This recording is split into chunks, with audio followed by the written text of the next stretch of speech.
Great. Okay. And let me send a notice out.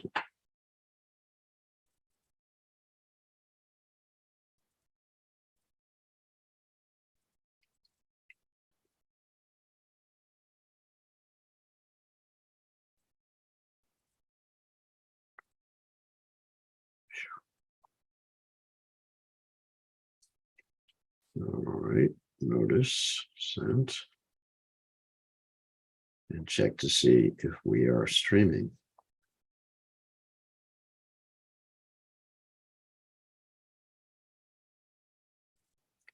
Yes, we are online. Thank you. Okay, let me get the guitar.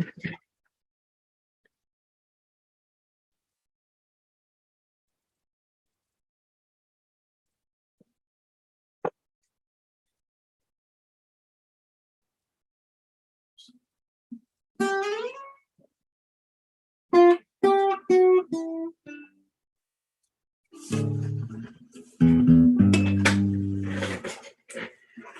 right, and a songbook. Okay, good to see everybody. There we go. Good to see everybody. Today is a special day on the Vaishnav, or in the Vaishnav calendar. It is Guru Purnima, first day also of Chaturmasha, fast from spinach for a month, and is also the disappearance day of Sanatana Goswami, and also the day that Bhakti Churu Maharaj passed away from this world. So there's several things that happen on this day. So basically, we're going to speak about Sanatana Goswami this evening, and later we'll end a little bit before the hour is up, because I have a program in the temple for Bhakti Churu Maharaj, and let's see, that will be this evening. Okay, this evening or this morning. Guru Purnima. Actually, definitely, we usually celebrate the spiritual master on his or her appearance day. And that's what we usually do in Gaudiya Vaishnavism.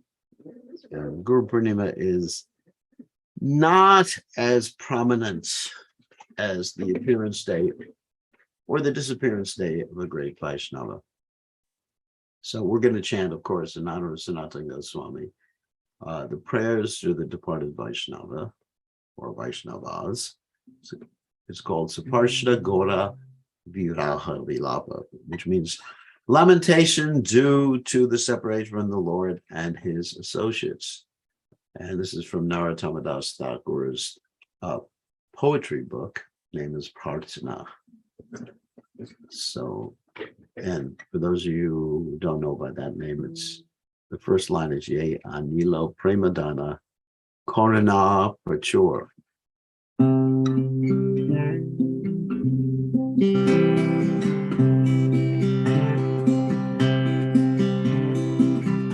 Ye Anilo Premadana Karuna Prachur.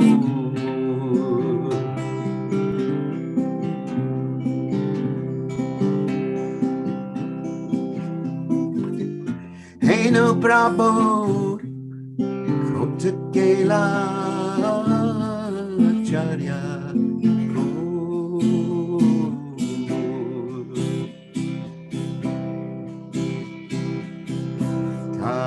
Tamor Surupa Kasanata Kakatasa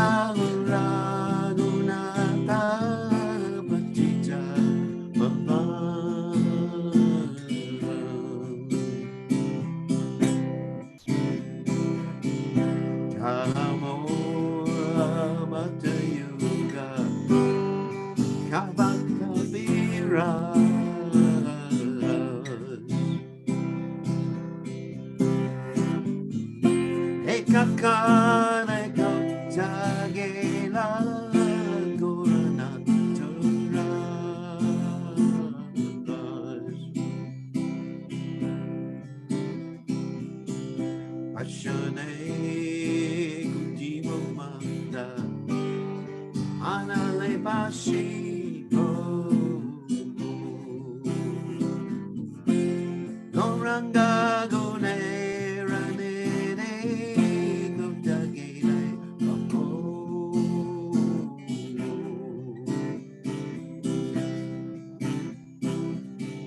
Say Samba Sakira Sange Yekulovila.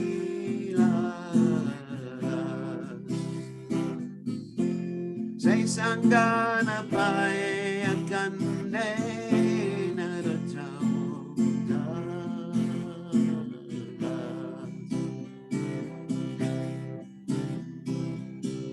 Gianni lo Premadonna Corona Braccio. Ain't no bravo Kotte la Jaya Kaku.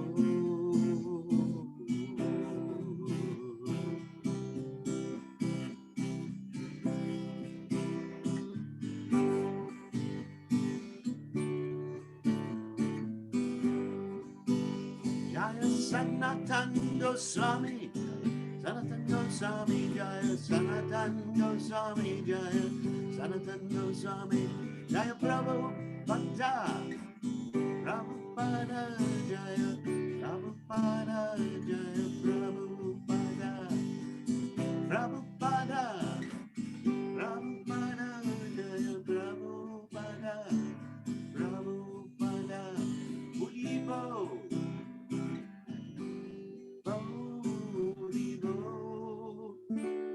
Haribo.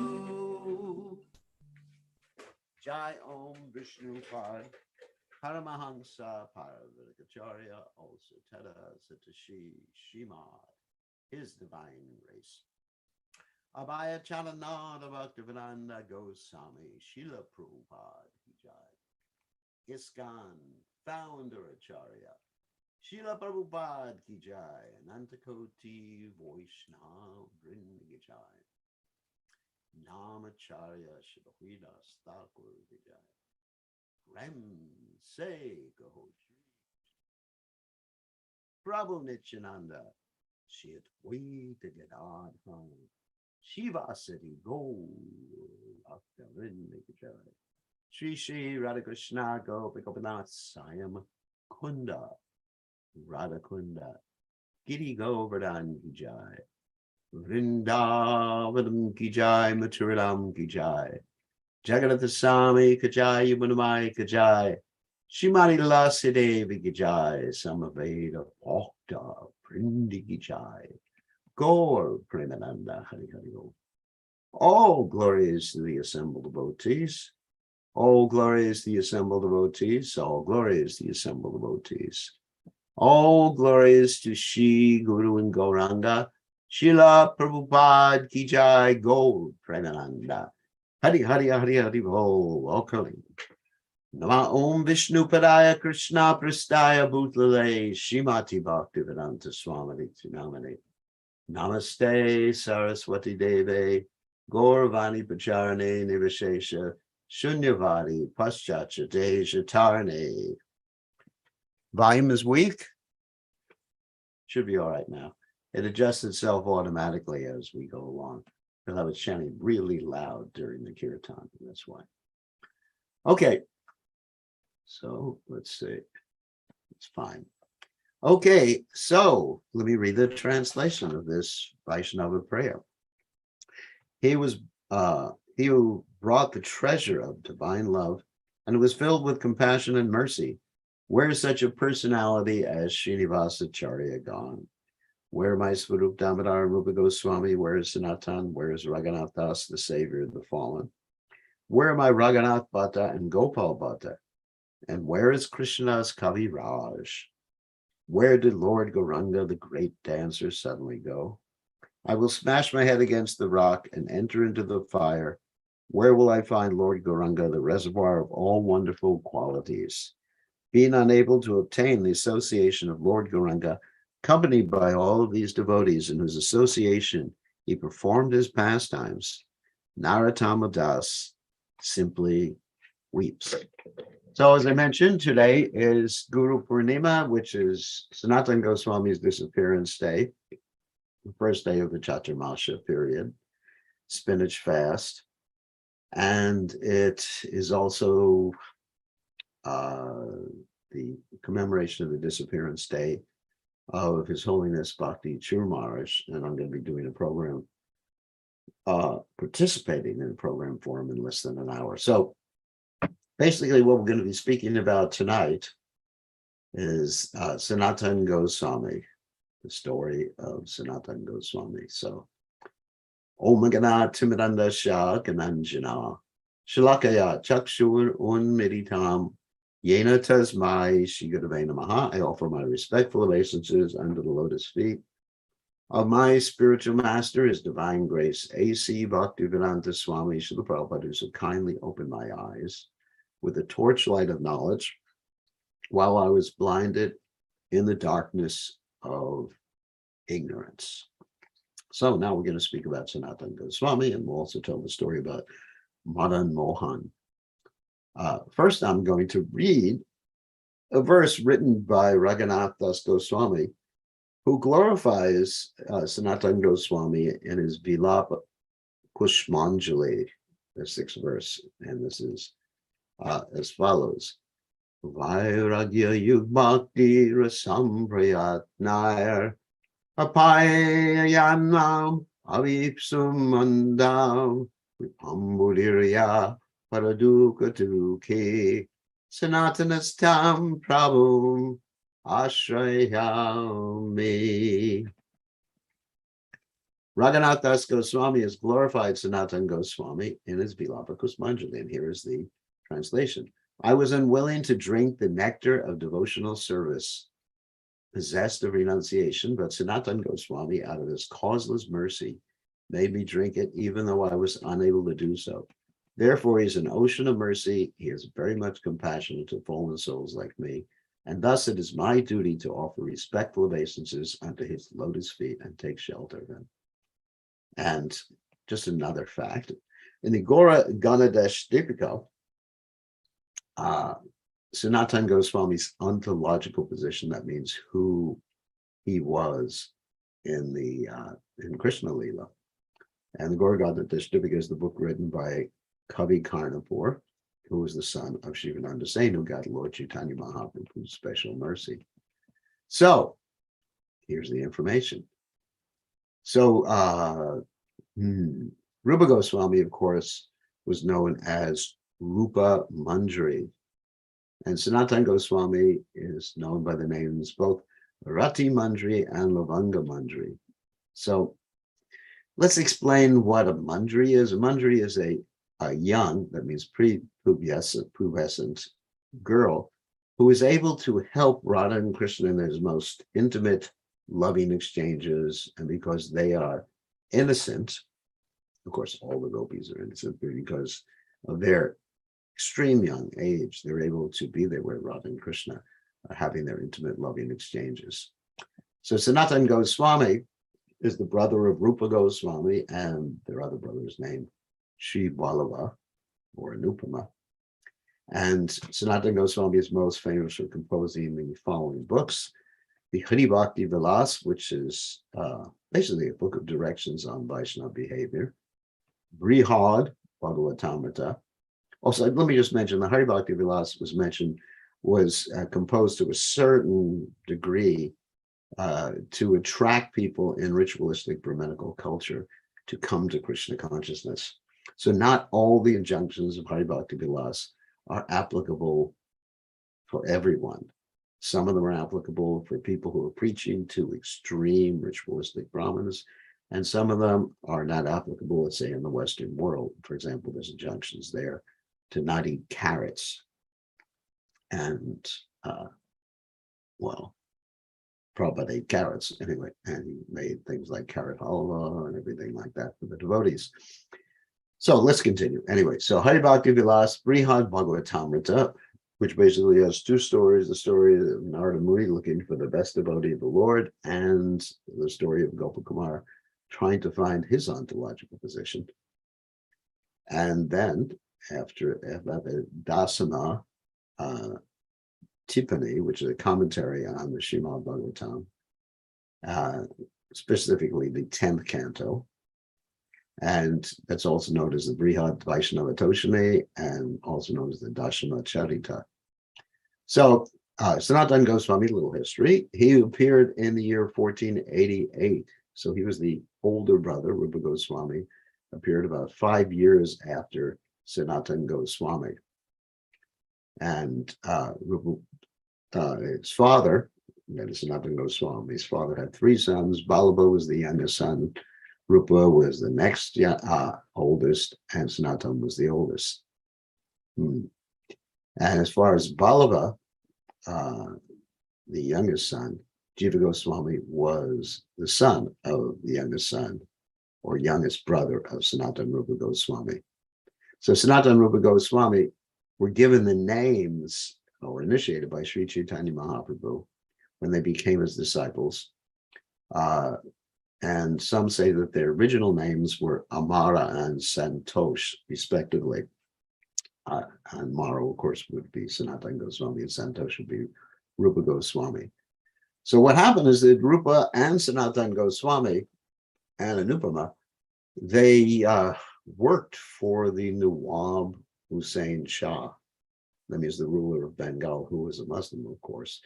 Now, even though they were from a very high-class Brahminical family, Saraswati Brahmin family, they decided to work for him because this king or ruler threatened to hurt the Vaishnavas. You know, he's just like, you know, it's like, well, I'm going to hurt the Vaishnavas unless you actually work for me. And so they agreed.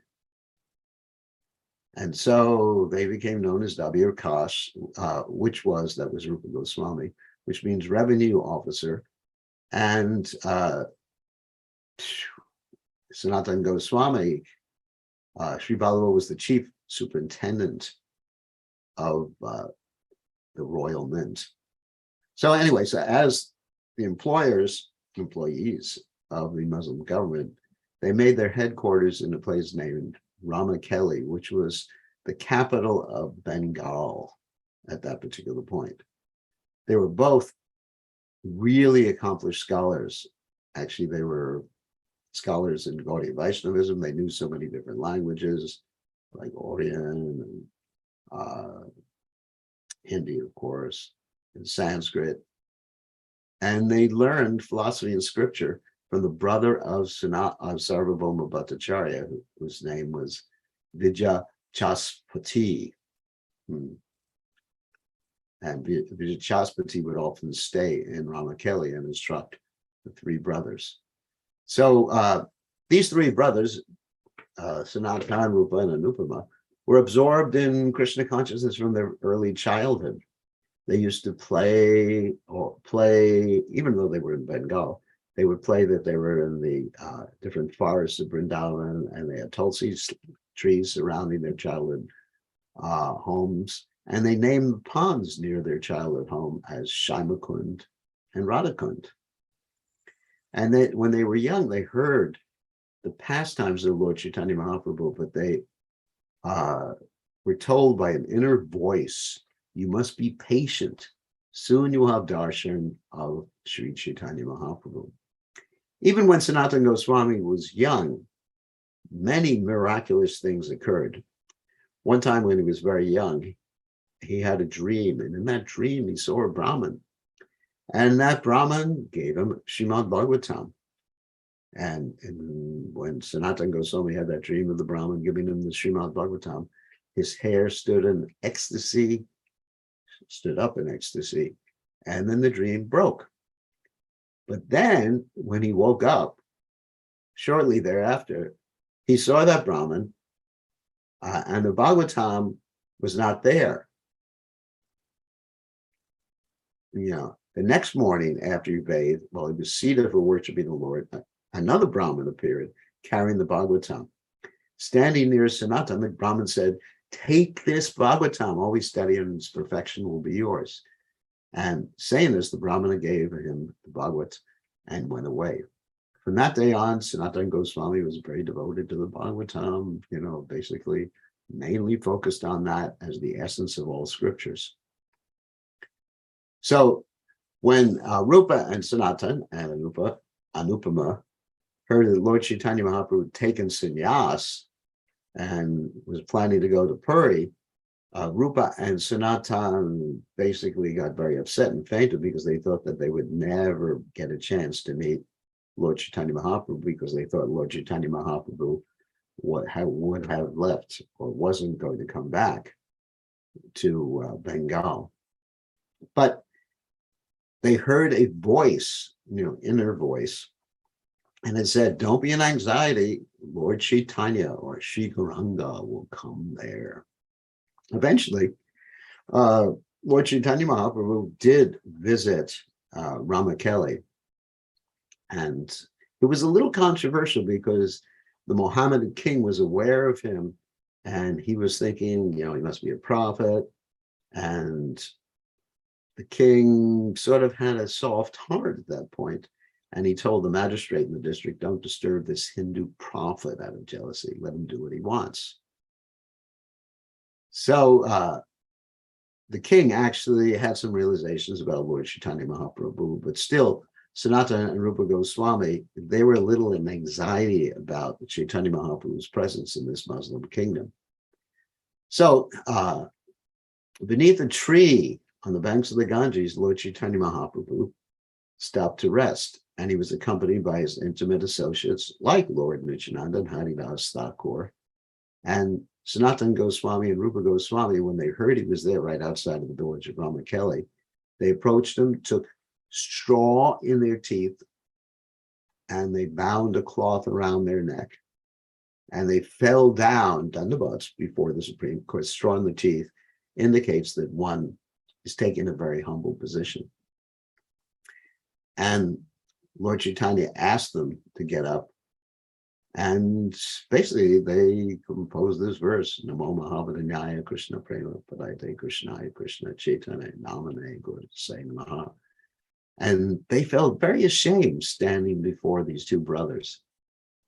And they said that they were lower than Jagai and Madai, because Jagai and Madai belonged to a Brahmin caste, and they committed a lot of sins, but they never served local-ass persons. In other words, they probably did, but that was actually Sanatana Goswami and Rupa Goswami and Anuttama's prayer to say that we're more degraded because we are servants of mediators. Actually, Jagai and Madai were probably vegetarian dacoits at that point. And Lord Chaitanya revealed that Sanatana Goswami and Rupa Goswami were his eternal servants, and he initiated them that day as Rupa and Sanatana. And he said, "Have no fear. At birth after birth, you've been my eternal servants, and I'm sure that Lord Krishna will deliver you." Hold on a second. I just want to check one thing.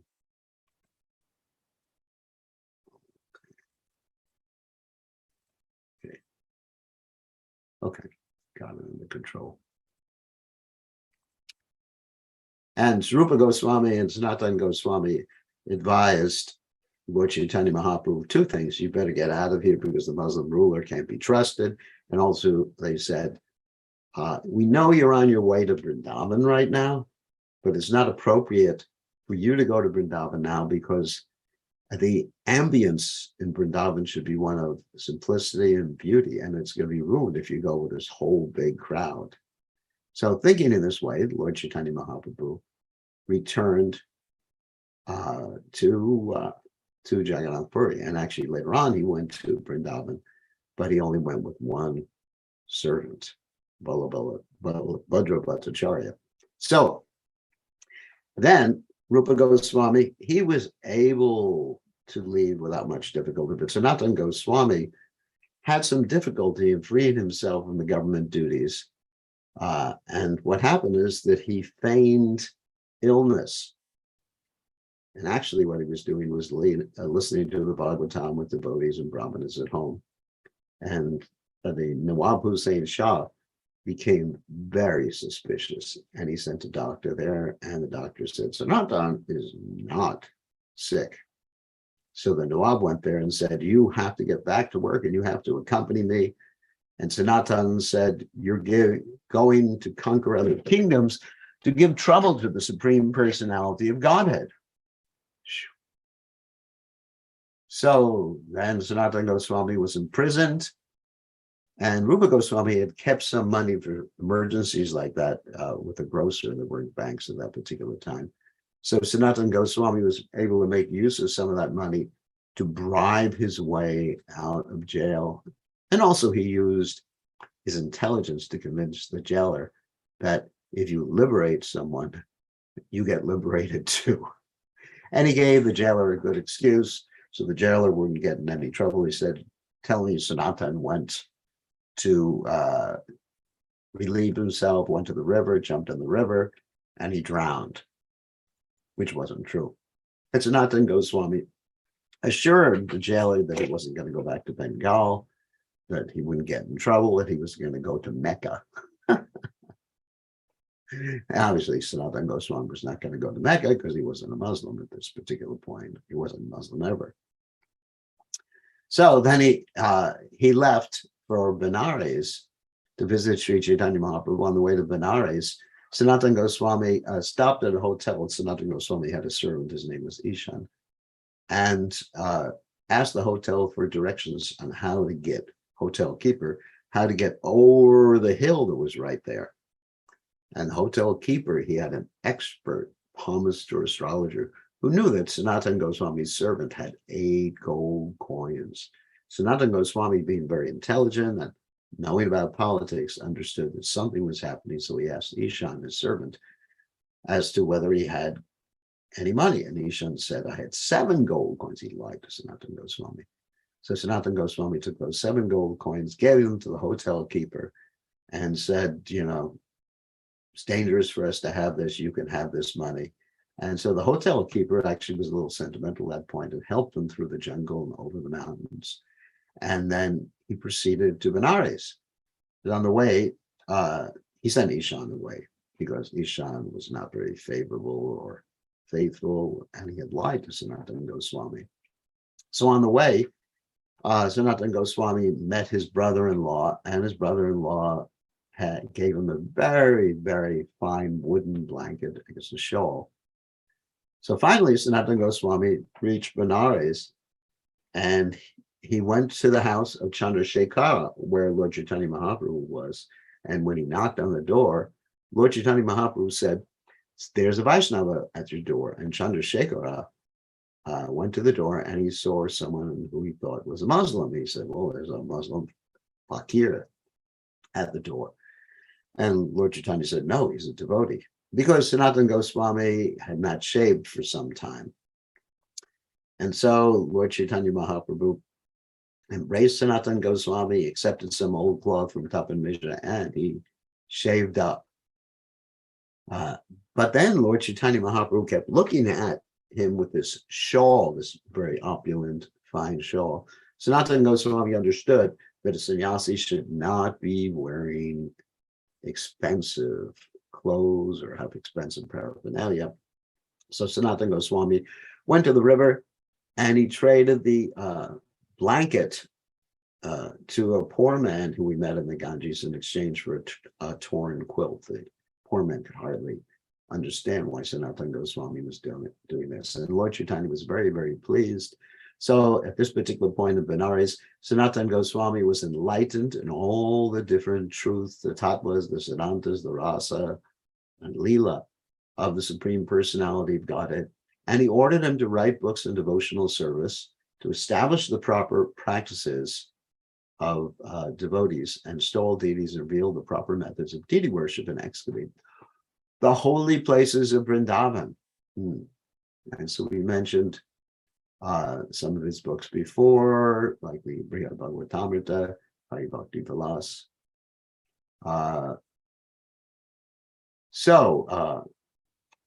Here's more of the story about Sanatana Goswami.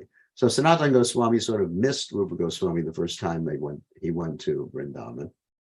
And Rupa Goswami had already left and went to join Lord Chaitanya Mahaprabhu, and also went to Benares Bengal to finish some business. So then Sanatana Goswami went to Jagannath Puri through this place called Jatakhanda, which is the jungle on the way to Jagannath Puri from Vrindavan. Jatakhanda, and in this jungle he had to drink water that was contaminated, didn't have proper diet, so he contracted a skin disease in which there were running sores all over his body, like boils and running sores. And so he thought, I'm here seeing Lord Chaitanya Mahaprabhu, he's embracing me, I'm committing offenses, so I should commit suicide by jumping under the wheels of the Jagannath Rath Yatra cart. And Lord Chaitanya Mahaprabhu knew what he was thinking. And he said, if I thought I could achieve Krishna's mercy by committing suicide, I'd be prepared to leave this body or give up this body many, many, many times. And Sanatana Goswami resided with Haridas Thakur and had the association of Haridas Thakur. So what happened in a very interesting fashion was the Lord Chaitanya Mahaprabhu kept embracing Sanatana Goswami. Sanatana Goswami at one point thought, I have to leave Vrindavan. Jagadananda Pandit advised Sanatana Goswami to leave Vrindavan so it wouldn't commit any more offenses, because it wasn't committing offenses. And then Sanatana Goswami told this to Sri Chaitanya Mahaprabhu, and Sri Chaitanya Mahaprabhu chastised Jagadananda Pandit and said that actually this Jaga is just a young boy, and you are capable, Sanatana Goswami, of giving advice to him and even giving advice to me. So later on, Lord Chaitanya tested Sanatana Goswami. He asked Sanatana Goswami to come to see him on the opposite side of the temple. There were two paths by which Sanatana Goswami could join Lord Chaitanya Mahaprabhu. One path was by the Singadwara gate, the main gate of the temple. The other path was on the beach, and it was a very hot day, and the sand on the beach was like cinders. I mean, very, very hot. They would burn anyone's feet who walked on them. And Sanatana Goswami took the path by the beach because he didn't want to commit offenses to those like the pujaris who'd be entering through the main gate of the Jagannath temple. And so Lord Chaitanya Mahaprabhu asked Sanatana Goswami, why your feet have blisters? And Sanatana Goswami explained, I came by the sand path, and Lord Chaitanya Mahaprabhu was very pleased with him. Lord Chaitanya Mahaprabhu said, I've been embracing you because basically you and Haridas Thakur are like my children, out of love. Also, when I embrace you, I don't smell anything foul smells. It's like Shatushama, the sores on your body, because Sanatana Goswami had a spiritual body. Try to remember that too.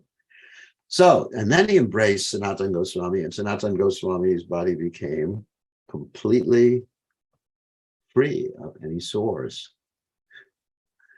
Eventually, Sanatana Goswami was sent back to Vrindavan to carry out Lord Chaitanya Mahaprabhu's mission of establishing or reestablishing the holy places, worshiping the deities, and Nana Shastra Vichara Nipano, Sadharma Samstapako, establishing the eternal religious principles by studying and compiling all the revealed scriptures to come up with what's called Sanatana Dharma, Sat Dharma Samstapako. That means establishing eternal religious principles, or Sanatana Dharma, rather than simply writing on things that were temporary adjustments according to time, place, and circumstance. So then, while Sanatana Goswami was residing in Vrindavan, he resided on this hill called the Dwadasa Tila, which means 12 suns, because that's where Krishna dried off after kicking the heads of the Kaliya serpent. So the sun shone with 12 times normal brilliance. So he was residing there, and he remembered Lord Chaitanya Mahaprabhu's orders to establish the worship of a deity of Krishna. So he didn't have time to do that. So what happened is one day while he was performing his daily bhajan, and he was going out begging, he came to a small village in the banks of the Yamuna, and Madan Mohan, that is Krishna, was playing on the river with some small boys. When this Madan Mohan, Krishna, saw Sanatan, he cried out, "Oh, Father, Baba." That's what it means, Baba. He came running after Sanatana Goswami and grabbed hold of his hand. And he said, "Take me with you. I want to go with you." And Sanatana Goswami said, "Little boy, why do you want to go with me?" And the boy said, "I want to stay with you. If you stay with me, what will you eat?" Boy said, "What do you eat?" "Only some dry chapatis and coarse rice." Boy said, "Then I will also eat that, Baba." "Even if you could eat like that, you can't stay with me. You must stay with your mother and father."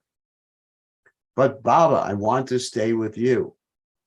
So Sanatana Goswami finally sent the boy home and continued chanting his rounds. That night, in a dream, the same boy appeared. The boy was laughing again and again. He took hold of Sanatana's hand and told him, "Baba, my name is Madan Mohan. Tomorrow I shall come to you." So there's a whole story about that Madan Mohan deity. That Madan Mohan deity was later, previously, found by Advaitacharya. And Advaitacharya was very, very attached to this Madan Mohan deity. However, the Muslims were attacking at that time when Advaitacharya was there. And he was instructed, that means Advaitacharya was instructed to give Madan Mohan to a Brahmin family in Mathura. I guess the last name of the Brahmin family was Chobe Brahmin family. And so this Brahmin family in Mathura took care of Madan Mohan just like their son. In other words, they had another son, and that son played with Madan Mohan and talked to Madan Mohan. And when it was time to eat, they sat Madan Mohan. They didn't have a dinner table, obviously, but they sat Madan Mohan right next to their son and put the plate or the leaf plate in front of them. And their son and Madan Mohan were buddies, and they would eat together.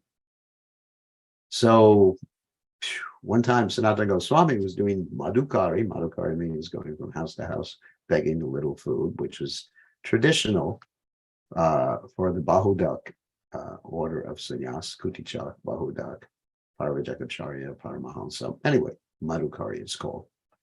So he went out and he went to their house and he saw how they were worshiping the deity, and he instructed this Chobe family, including the wife there, you can't worship the deity like that. He has to be on an altar and you have to serve him with awe and reverence.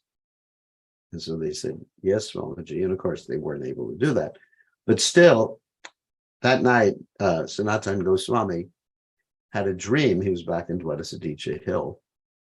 And he had a dream. And in that dream, the deity said, I want to come to you. And Sanatana Goswami is not going to work. But the Chobe Brahmin, the man of the house in Mathura, also had a dream, and he was ordered by Madan Mohan to bring, actually the deity's name was Madan Gopal at that time, sorry.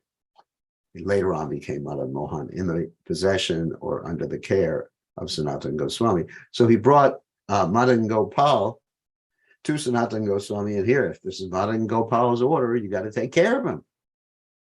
And Sanatana Goswami said, "I don't have time. I'm just eating very, very simply, dried bread balls cooked in the sun." And so, but he accepted that, and he sort of made a little swing or altar from a tree from the tree, so I guess Madan Mohan was sort of hanging from the tree, but yeah, I'm sure it was nice. And so Madan Mohan complained, I'm just getting these dry bread balls. Can I have some salt? And Sanatana Goswami said, I don't have time to get you salt. I'm following Lord Chaitanya Mahaprabhu's instructions. I'm writing all the time. And now you're asking for salt. Prabhupada tells the story. Soon you'll be asking for butter. I mean, I just can't do this. So Sanatana Goswami just said, if you want salt, you got to get it for yourself. So Madan Mohan got salt for himself because there was a wealthy merchant who had a salt barge, and that salt barge was stuck on the sandbar of the Jamuna. And he didn't know what to do. And he saw Sanatana Goswami on top of this hill. He went to Sanatana Goswami and asked Sanatana Goswami, please help me. And Sanatana Goswami said, I can't get involved in this. You should talk to Madan Mohan. So he went to Madan Mohan and said, Madan Mohan, if you give me your mercy and allow this boat to be freed from the sandbar, and I'm able to make some money, I will give you the money under the guidance of Sanatana Goswami, and you can have a temple. So all of a sudden, within the next few hours, there was a tremendous storm, so much water. The boat rose and was freed and went to Mathura and was able to sell its load of salt. And all the money was used to build the temple of Madan Mohan, the temple, the kitchen, and all the facilities that they had at that particular time. So Madan Mohan arranged for his own facility. Because Madan Mohan is the predominating deity of Sambandha Gyan. Sambandha Gyan means understanding the relationships, the different tattvas, and the relationships between the different tattvas. So here's some other interesting story about Sanatana Goswami. One day, Sanatana Goswami went to Radhakund to see Rupa and Raghunath Das Goswami, and they were three of them were talking. It's called an Ishtagoshti, discussion about Krishna, and they heard a particular sloka that Rupa Goswami had written. And in that shloka that Rupa Goswami has written, it was about Radharani. He was describing Radharani's complexion, therefore you are known as Gaurangi. Your dress is beautiful like a blue lotus. And he said, your long braid of hair resembles a black serpent decorated with jewels. Sanatan saw that and he said, serpent, black hair? Is this a reasonable comparison, metaphor? How can you compare Radharani's hair to a serpent? He didn't think it was appropriate. So that afternoon, Sanatana Goswami went to Radhakund to take his bath. And he offered prayers to Radhakund, et cetera, et cetera. And then he could see some gopis, girls, coward girls. We're not talking about, well, they were gopis, playing. And he looked at them and he saw on the back of a girl's head was what he thought was a snake. It was actually a long black dangling braid. And he thought, it's a snake. And he said, oh, young girl, careful, there's a snake creeping up your back. The girl took no notice. She couldn't hear him. And he went running up to her to try to save her. And so the girl was Radharani, Srimati Radharani. They all started laughing at him, and they laughed and laughed and laughed without stopping. Sanatana Goswami was dumbstruck. Then he understood that Srila Rupa Goswami was correct. Another story, once upon a time, Sanatana Goswami was alone in the forest in the banks of a particular lake. He performed his bhajan, been fasting from food and drink.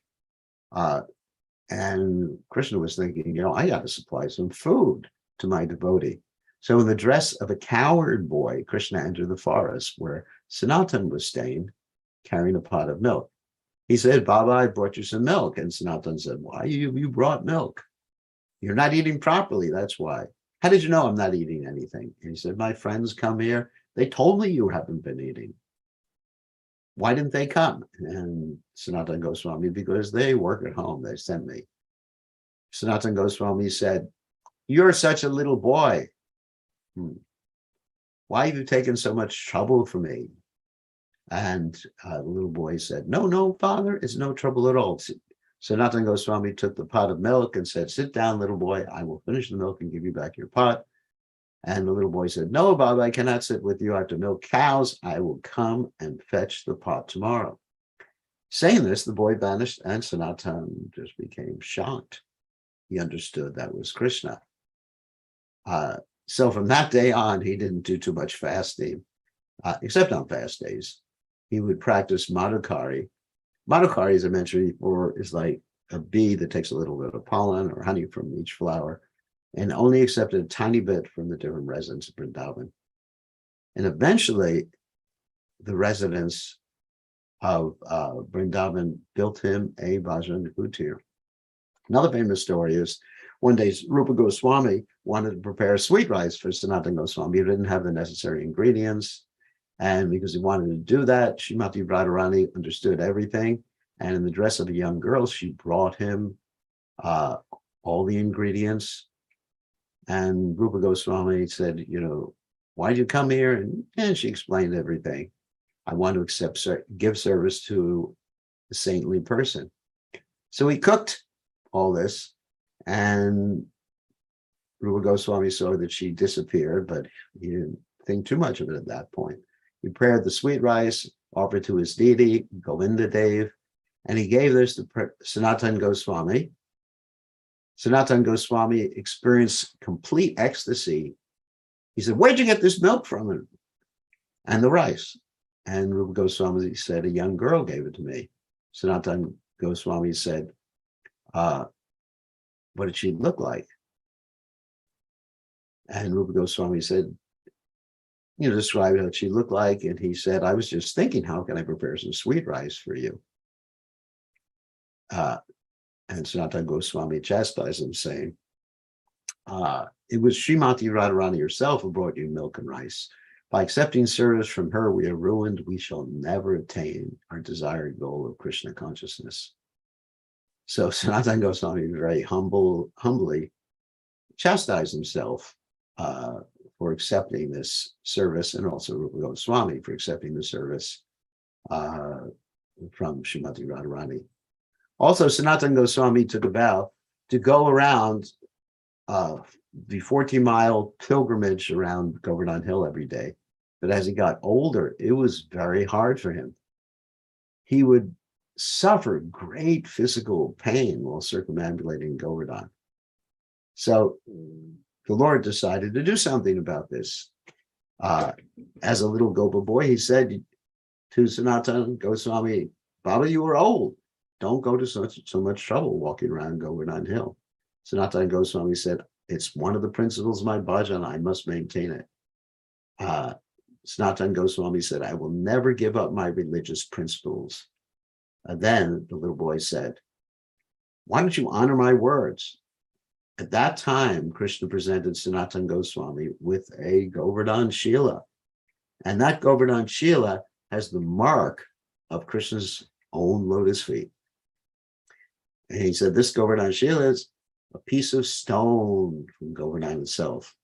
And Sanatana Goswami said, what shall I do with it? Krishna said, if you circumambulate this Govardhan Shila, your vow of walking all the way around Govardhan Hill every day will remain intact. For by circumambulating this, you circumambulate Govardhan Hill. You will thereby get the same result, keep your vow intact, and not compromise your religious principles. So Sanatana Goswami was silenced at that point. Wow. You can understand that Giriraj himself had given him the Govardhan Shila. And from that day forward, he used to circumambulate the Govardhan Shila, which had the marks of the lotus feet of Krishna. So also, obviously, Rupa and Sanatana Goswami did not climb Govardhan Hill because they considered, and it is, not different from Krishna, the Supreme Personality of Godhead, but still they wanted to see Gopal, who was still there. Later on, Gopal became Srinathji and moved to Nathwar. But anyway, Gopal was still there, worshipped on top of Govardhan Hill. So on the pretext means excuse, of the Muslims attacking, sometimes the Gopal deity was brought down from the hill and put in Mathura or in someone's house. And at that time, Sanatana Goswami and Rupa Goswami got a chance to take darshan of Gopal. So in other words, Gopal made an arrangement so Sanatana Goswami could take darshan of him. So today is the commemoration of the disappearance day of Sanatana Goswami, and we are very fortunate to have this information about Sanatana Goswami and Rupa Goswami, and we are servants of the 6 Goswamis of Vrindavan, and our whole understanding of Krishna consciousness is due to the books of the 6 Goswamis of Vrindavan, who have given us the Srimad Bhagavatam, other literatures like Rupa Goswami's A Nectar of Instruction, and the Nectar of Devotion, which is the Bhakti Rasamrita Sindhu, the Brihad Bhagavatamrita, which is Sanatana Goswami's books. So today we offer our respect to these great personalities. So thank you very much. So I'm going to have to leave in a second. We'll just take one question. Whoops, what happened here? Oh, okay. We'll just take one. Hold on a second. I see the microphone switched. That was a problem. Okay, so we'll just take one question and I will unmute you all. Let's see. If anyone has a question real quick, I'll just 2 minutes because I have to go to the temple right now. Raise your hand or unmute yourself. Oh, I guess Rakesh. Okay, real quick. Which next book would we be reading? You will find out when we read it. I haven't decided yet. Okay, so yes, we have a commemoration ceremony for His Holiness Bhakti Churu Maharaj, who disappeared on this particular day. So we are going to the temple to commemorate this day with the different devotees, and it's very, very important. Bhakti Churu Maharaj was my dear friend, and we are lamenting that we are separated from him now, but as servants of His Divine Grace, Srila Prabhupada, we are eternally connected together. So thank you very much. We'll see everybody tomorrow for the Chaitanya Charitamrita reading. All glories to